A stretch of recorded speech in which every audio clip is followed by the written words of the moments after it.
Drone DJI Mini 3 Pro di tahun 2025, apakah masih worth it buat dibeli?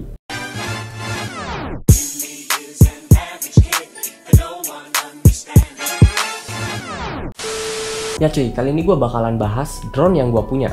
Yah, dan ini dia drone-nya.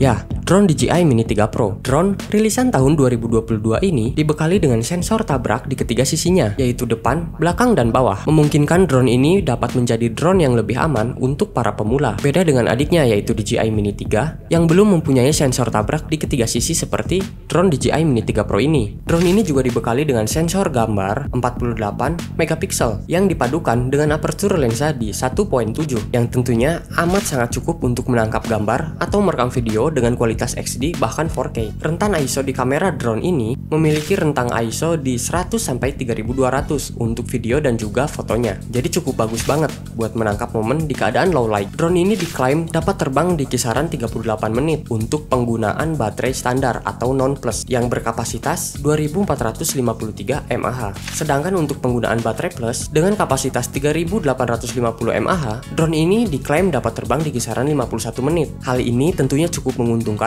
untuk kita karena dapat terbang dengan waktu yang cukup lama tanpa harus bolak-balik ganti baterai. Tapi apakah drone ini masih worth it di tahun 2025 ini?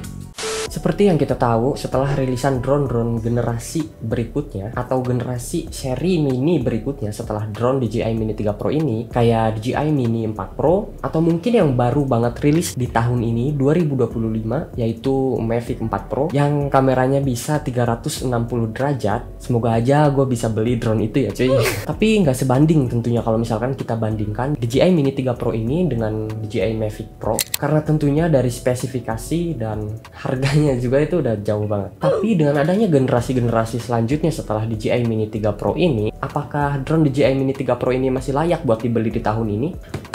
Coba kalian tonton video ini sampai selesai ya cuy. Untuk drone DJI Mini 3 Pro gua ini, gua pakai si remote RC ini ya cuy, yang udah ada layarnya. Di video kali ini gue gak bakalan bahas spesifikasi secara detail tentang si drone ini, karena tentunya udah banyak banget di luar sana yang bahas tentang si drone ini. Tapi di video kali ini gue bakalan ajak kalian buat lihat secara langsung kayak gimana performa si drone ini ketika sudah flight. Sekaligus gue bakalan kasih lihat ke kalian gimana sih hasil kamera dari si drone DJI Mini 3 Pro ini cuy. Oke, mending langsung aja kita tes terbang si drone ini ya cuy. Oke cuy, gue sini udah sampai di tempatnya. Sedikit berawan dan agak mendung, tapi semoga aja nggak hujan ya cuy. Sebenarnya di tempat ini kalau misalkan dalam kondisi cerah, tuh view-nya bagus banget cuy. Dan oke, langsung aja di sini gue bakalan prepare dulu cuy.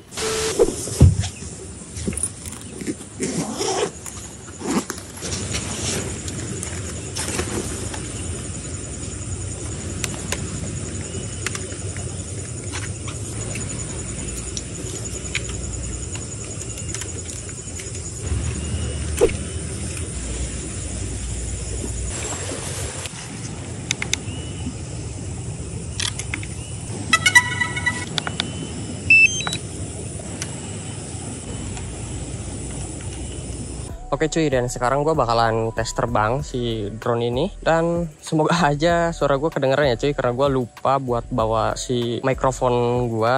Dan ini cuman pakai mikrofon dari iPhone aja, dari HP gue cuy. Suaranya semoga aja bisa kedengeran. Dan ya sekarang gue bakalan coba tes terbang si drone ini.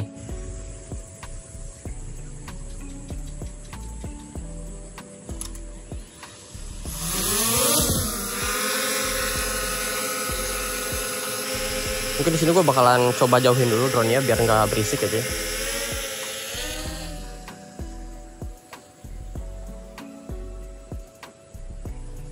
Nah oke cuy, tapi sebelumnya di sini gue bakalan jelasin dulu buat firmware yang gue pakai nih. Di firmware yaitu 01.03.2000.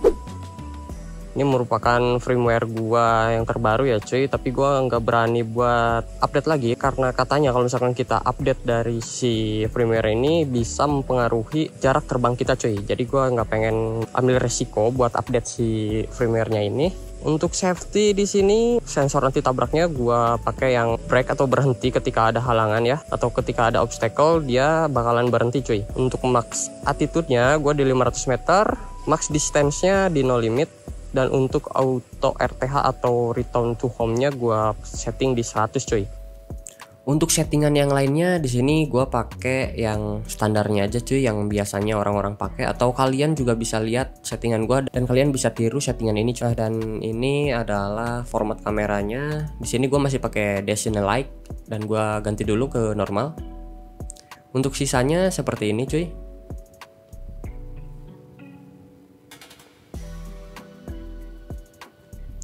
Oke, dan transmisi di sini gue pakai yang dual band.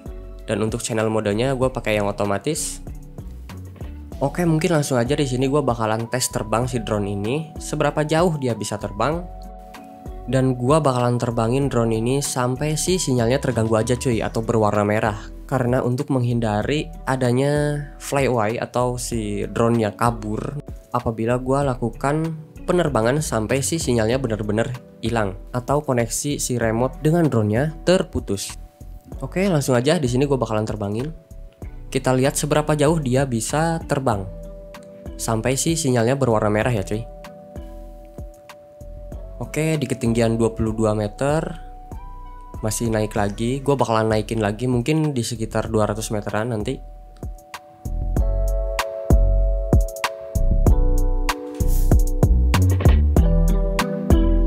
150 meter, sinyal masih oke, masih bagus. Mendekati 200 meter, masih bagus banget.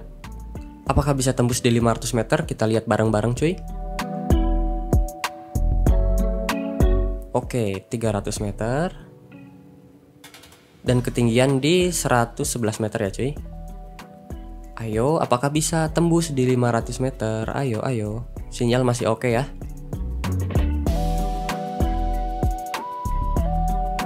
Ya, sinyal terganggu, bagus lagi. Ayo 500 meter. 500 meter tembus cuy. Dan sinyal RC masih bagus. Baru hilang 1 bar ya cuy.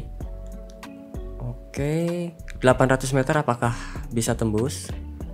Sinyal RC masih bagus. Oke, 800 meter apakah masih bisa bertambah? 700 meter. Sinyal RC udah mulai berwarna oranye di 800 meter, tapi ini masih bagus cuy. Masih dikategorikan aman ya. Oke, sinyal RC tinggal 2, tinggal 3. 800 meter tembus cuy. Apakah bisa tembus di 1 km? Kita lihat.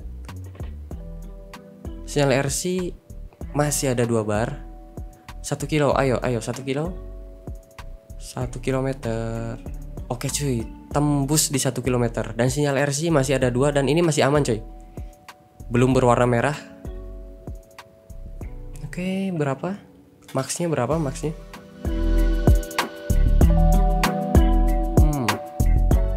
Sinyal RC tinggal 2 bar. 1,2 km. Oke, sinyal mulai terganggu di 1,2 km. Oke, udah cukup. Karena menurut gua di jarak 1 km tuh udah cukup banget ya cuy. Udah cukup jauh banget. Oke, di sini gua bakalan balik lagi ke tempat gua terbangin drone. Oke cuy, sekarang gue bakalan bahas tentang si format kamera atau format video dari drone ini. Di format video di sini ada pilihan MOV dan MP4. Untuk color di sini ada DSLR dan juga normal. Dan untuk coding format di sini gue pakai yang H265. Dan sisanya tuh seperti ini cuy. Dan untuk mode foto di sini ada fitur seperti ini cuy. Untuk format di sini dia bisa memotret di format JPEG dan juga JPEG RAW. Dan untuk aspek ratio di sini bisa 4:3 dan juga 16:9. Dan untuk sisanya di sini settingannya seperti ini cuy yang gue pakai ya. Dan buat kalian yang belum tahu, drone ini juga spesial banget cuy karena bisa merekam dan memotret dalam mode portrait ya cuy, seperti ini. Oke, balik lagi ke mode video. Nah, di mode video ini kalian bisa memanfaatkan yaitu adalah slow motion, master shoot, quick shoot, hyperlapse, dan juga panorama. Dan untuk si quick shoot ini kalian bisa memanfaatkan fitur yaitu drone, rocket, circle, helix, boomerang, dan yang terakhir adalah asteroid. Oke, sekarang gue bakalan ngasih lihat ke kalian hasil video dari drone ini cuy.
Oke cuy, dan itu dia pembahasan gua tentang si drone DJI Mini 3 Pro ini cuy. Dan menurut gua, dengan fitur-fitur yang ada di dalam DJI Mini 3 Pro ini, yang gak jauh beda fitur-fitur yang terdapat di DJI seri mini terbarunya seperti DJI Mini 4 Pro, drone ini masih layak lah untuk bersaing, apalagi dengan adanya fitur seperti perekaman video di 4K 60 fps, serta adanya fitur Active Track, Spotlight, dan yang lainnya yang bisa memudahkan kalian untuk merekam video secara otomatis. Dan pendapat gua, drone ini masih sangat layak banget buat dibeli di tahun 2025 ini cuy. Apalagi dengan adanya sensor tabrak di ketiga sisi ya, yang menjadikan drone ini juga cocok buat dibeli oleh pemula atau buat kalian yang ingin menerbangkan drone dengan lebih aman. Tentunya karena ada bantuan dari si sensor tabrak di ketiga sisinya ya cuy.